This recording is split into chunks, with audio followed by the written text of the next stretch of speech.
You're listening to the Ascent Kinetics Podcast by Treeline Endurance, where we explore the new science of exercise for health and performance. We'll keep it short and sweet and should fit everything in before the end of your commute. I am your host, Greg Marshall. I'm a coach, educator, and researcher. I've helped athletes build all the way from zero fitness to huge feats of athleticism, a journey that I myself started on 13 years ago. The content covered here is an expanded audio format, the content appearing on our blog at treelineendurance.com. Before we go any further, I wanted to take a moment to talk a little bit more about how we got here. Some of the people you meet in the exercise industry ended up here because of a natural talent for aesthetic or athleticism in some particular domain. Fortunately or unfortunately, I'm not one of those people. Late in my high school career, I was convinced to give cross-country running a try. You might be familiar. Teams race each other typically about 3 miles on the trails at a rival school district. The idea of running a 5K at the time was completely outlandish to me. I stuck with it, and reliably I was the last member of our team to make it to the finish line each weekend of that season. It's been 13 years since that cross-country season, and it changed my life in ways I'm still discovering. Physically, I lost more than 80 pounds. Psychologically, my outlook is far more positive. I've been fortunate enough to share many adventures on my own 2 feet with incredible people. And my life's work became about understanding what exercise can do for a person. I started a career in the fitness tech industry before leaving that role so that I could help people, many of them runners, become better athletes and healthier humans. I completed a master's degree in the science of exercise and nutrition. A lot of the resources today are dedicated to research and development that improves aspects of our health through technology. Wearable monitors like the Oura Ring, drug development like those that regulate depression or metabolism. Those are noble pursuits, beneficial to our collective health, but they also address isolated problems. A glucose monitor helps us control blood sugar. A pill reduces our blood pressure. The foundation is either dismissed or forgotten by most of the world. In research, in medicine, in your community, and we shouldn't lose the plot. The foundation is exercise, and this podcast exists so that we remember. The science of exercise holds more answers to reducing human suffering and improving lifelong fulfillment than we give it credit for. We take the science seriously because the details matter. At the same time, we shouldn't lose the forest for the trees. We want to know why the science matters for us and today. Perhaps you have an exercise routine already. Perhaps you want one. Ascent Kinetics is about the upward trajectory. No matter the mountain you're climbing, literal, metaphorical, we're here to discover how exercise changes you. Our topic for today is fitness scores. A couple of years ago, I was working with an athlete who was training for his first 50-mile race. It was a mountainous race in Buena Vista, Colorado, Collegiate Peaks 50. He spent most of that training block running long, slow days, often in the hills around his home in Boston, Massachusetts. The goal of the training block was, for the most part, to expand weekly aerobic volume in hours from 1 week to the next, accumulate lots of hours at low intensity over the course of that block.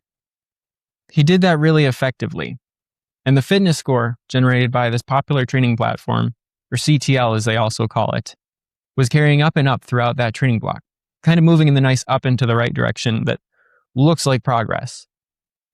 And then following the block, the athlete takes a period of rest. 2-3 weeks. Over that time, his fitness score drops rapidly, right? Loses somewhere in the neighborhood of 35 to 40% of his fitness score.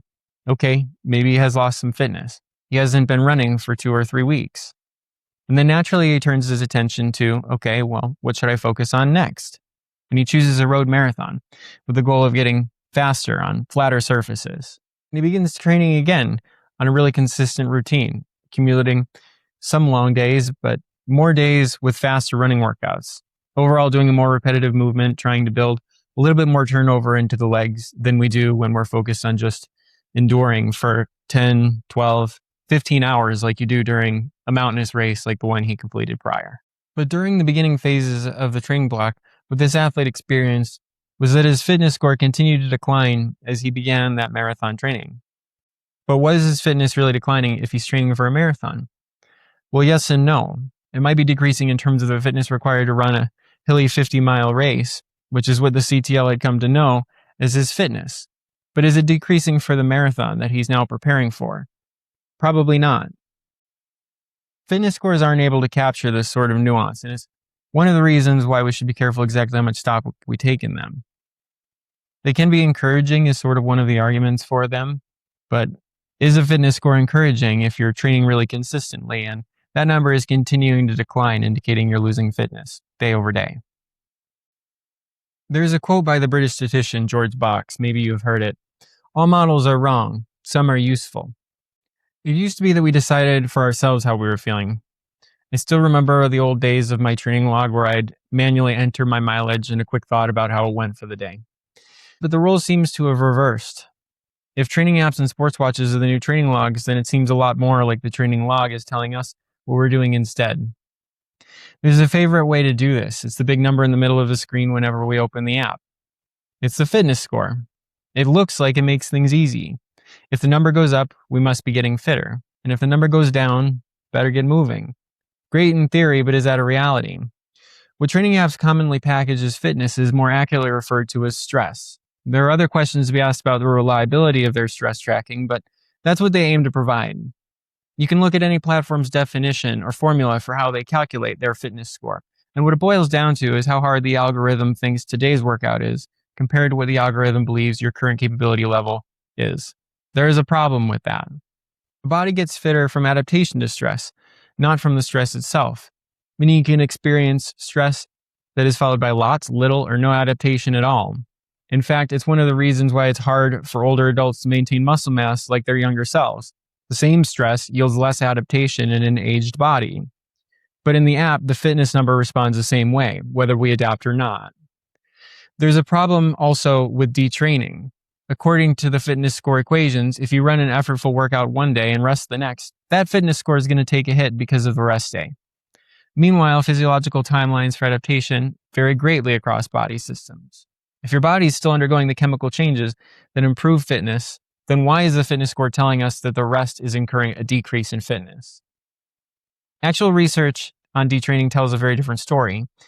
In athletes who followed an extended period of training with a period of reduced or absent training, VO2 max typically fell a little less than 4% over a 30-day time period, versus roughly a 50% drop in supposed fitness score that would occur over the same 30-day time period. In fact, few studies are assessing detraining within 72 hours of a training bout because reductions in physiological measures within the window of 72 hours is typically going to be attributed to fatigue or exercise-induced muscle damage, not a detraining effect. There's evidence enough available to develop better paradigms than popular fitness metrics are conveying. But there's a third problem. If fitness scores aim to measure stress, the question should be asked, can stress even be effectively captured by a single number? Exercise routines stress the body not in one way, but in many widely varying ways. In running, we have the metabolic stress each time we head out the door for, say, an hour-long jog. By metabolic stress, we mean the chemical reactions that occur to liberate the energy we use in that run. Yet we also have the mechanical stress from the run, meaning contractions in muscle fibers that generate the force that allow us to move, the microtrauma in bones that occurs every time we take a step. Consider an example. Two athletes experience the same metabolic stress, in other words, the same total caloric burn, on a hilly 2-hour run. One of these athletes may end the run and the next day be on the verge of an injury. The other athlete might feel completely fine and ready to go out the door for the same workout. The context is that one of those athletes trains on steep hilly routes in the mountains every day. The other athlete is training a similar volume, but on flat, paved sidewalks. Before and after the run, the athlete's fitness score will be matching in any of those popular training apps. But what those athletes have experienced in their legs is going to be wildly different based on the training that preceded the 2-hour hilly long run. We'll come back to the differences in muscle resilience in a couple of weeks, but where does that leave us? Tracking stress over time is useful. Coaches and athletes, even apps, should be trying to capture it. We can learn from it and subsequently improve exercise routines. The problem is that fitness scores don't capture what they advertise as fitness. And they don't even really capture stress all that well. The tools for better stress tracking do exist. There are devices called dynamometers or inertial measurement units that hold a lot of promise for revolutionizing the way we train and track stress. The embedded systems company Ascent produces an IMU suit that allows researchers and clinicians to better assess forces each body segment is experiencing. It might be a great solution for training athletes as well if it could be offered affordably. Unfortunately, the Ascent suit is currently running around $8,000 per suit. In the meantime, the rest of us would be well served to at least partially revert to the old days when we told the tracker how we were doing and how we were feeling, rather than letting the tracker tell us. Personally, I'm done stressing about fitness scores. If you enjoyed this episode, you can show your support by sharing it with a friend or training partner and by giving us a quick rating on the streaming service of your choice. You can also sign up for our newsletter at treelandendurance.com to receive our monthly review and other exclusive content. If you want to take your support to the next level, you can contribute at the link in the show notes. This goes a long way towards helping us bring more insights on the science of exercise for health and performance. This podcast is brought to you by Treeland Endurance. See you next time here on Ascent Kinetics.